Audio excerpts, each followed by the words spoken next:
padaku. Mereka diam. Entah karena isi orasiku atau karena kalimat-kalimat itu keluar dari mulut perempuan yang selama ini terkesan pendiam. Aku tak peduli. Yang pasti, waktu itu aku hanya menyuarakan apa yang kurasakan selama di pabrik itu. Mereka pun bertepuk tangan sesudah orasiku itu. 5 menit. Ya, 5 menit. Seperti penghargaan penonton atas sebuah pertunjukan teater yang memuaskan.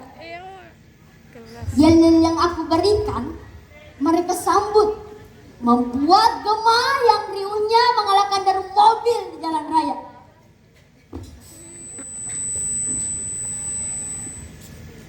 Aku Sunarti, sang orator.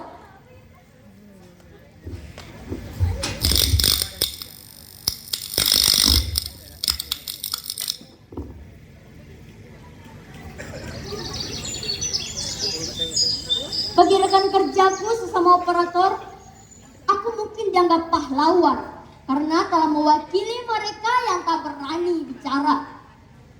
Mewakili mereka yang hanya bisa keluh kesah di belakang, yang bisanya hanya coret-coret di dinding toilet dengan spidol atau lipstik berisi umpatan-umpatan pada atasan.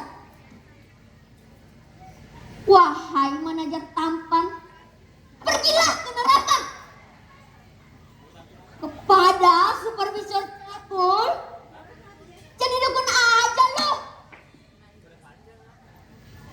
Begitulah jadinya kalau hidup ditekan tapi tak dilampiaskan secara benar. Betul.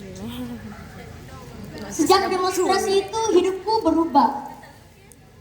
Aku semakin berani membela rekan kerjaku di depan atasan. Kalau aku bukanlah pengurus serikat pekerja. Pernah satu kali Mugiem mengadu padaku perihal ia dijatuhi SP1 karena tidak masuk kerja alias mangkir. Padahal dia sudah memberi alasan bahwa dia tidak masuk kerja karena menstruasi. Itu pun sudah disertai surat keterangan istirahat dari dokter. Tapi mereka tak menerima alasan itu. Bahkan Jiam dituduh bahwa menstruasinya adalah rekayasa dia untuk tidak masuk kerja.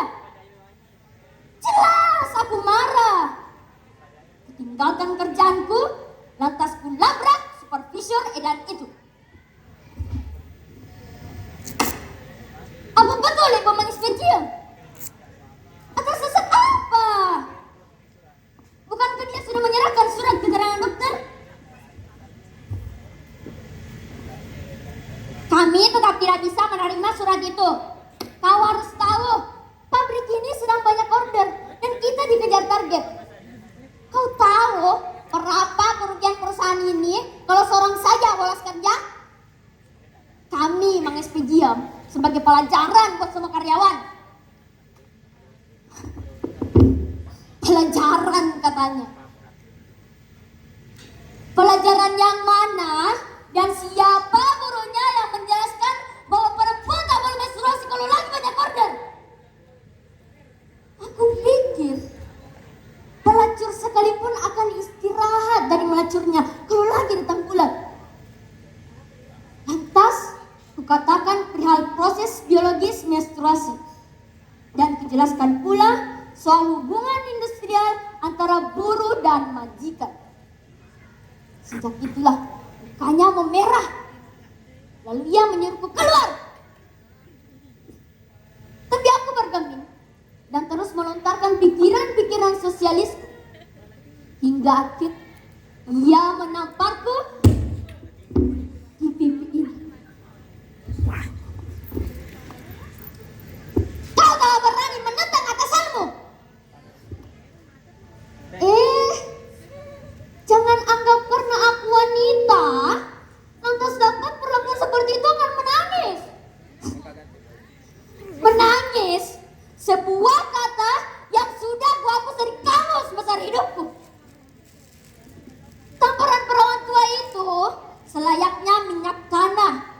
disemburkan dan memperbesar api di dalam dadaku.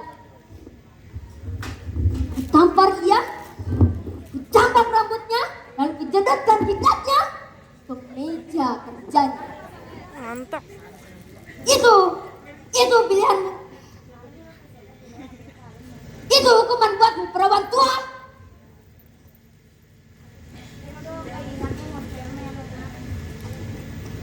Kenapa bertanya tentang suamiku? Dia baik-baik saja.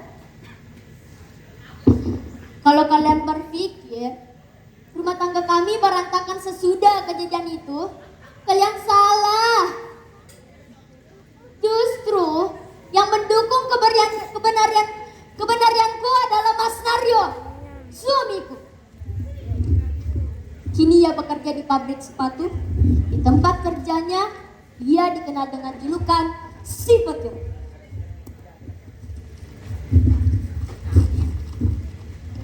Sudah 7 pabrik ia jejaki, dan semuanya hampir sama permasalahannya.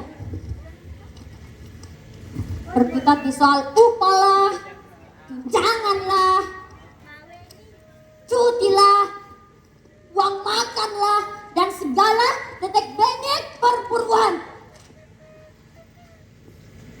Mas Naryo tidak pernah mau menjadi pengurus serikat pekerja. Jangan itu.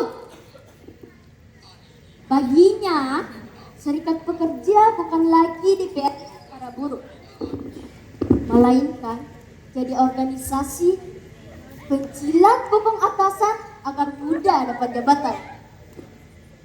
Ya, memang tidak semuanya seperti itu.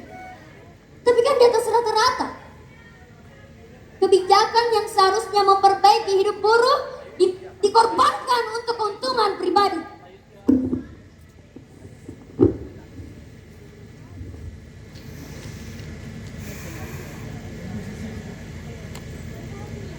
Pernah, sesudah sebuah demonstrasi, ia ditawari menjadi grup leader atau mandor di bagiannya.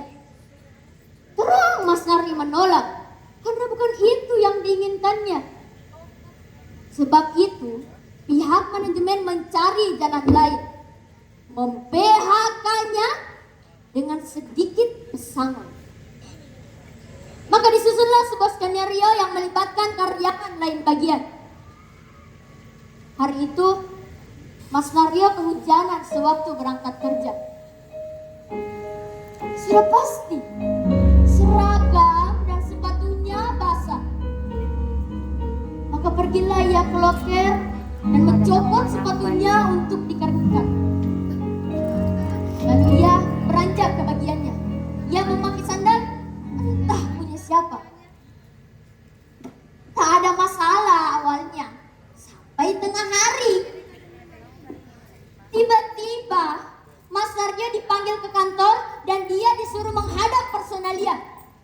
Walah dalah, Mas Naryo dituduh mencuri sandal temannya di loker.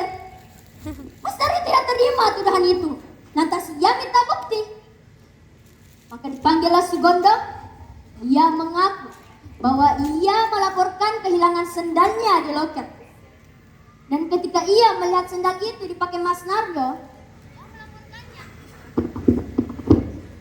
mereka tak menerima alasan yang diberikan suamiku. Alhasil, ia di SP3 dan diperumahkan sampai pemberitahuan selanjutnya. Dalah. Dalam kasus seperti ini pun, serikat pekerja juga telah ikut campur pahit mainan. Terbukti, pembelaan yang mereka berikan hanya formalitas biasa dan diakhiri dengan kalimat, "Maaf, kami tidak bisa bantu lebih jauh lagi. Kasusmu berat." Disitulah awal Mas Naryo patah arang pada yang bernama serikat pekerja. Loh, kok bicara yang soal suamiku sih? Aku kan di sini hendak menceritakan pengalamanku sebagai orator ulung. Ya wes, tak lanjut ke yo. Ya wes. 15 tahun aku bekerja di 3 buah pabrik.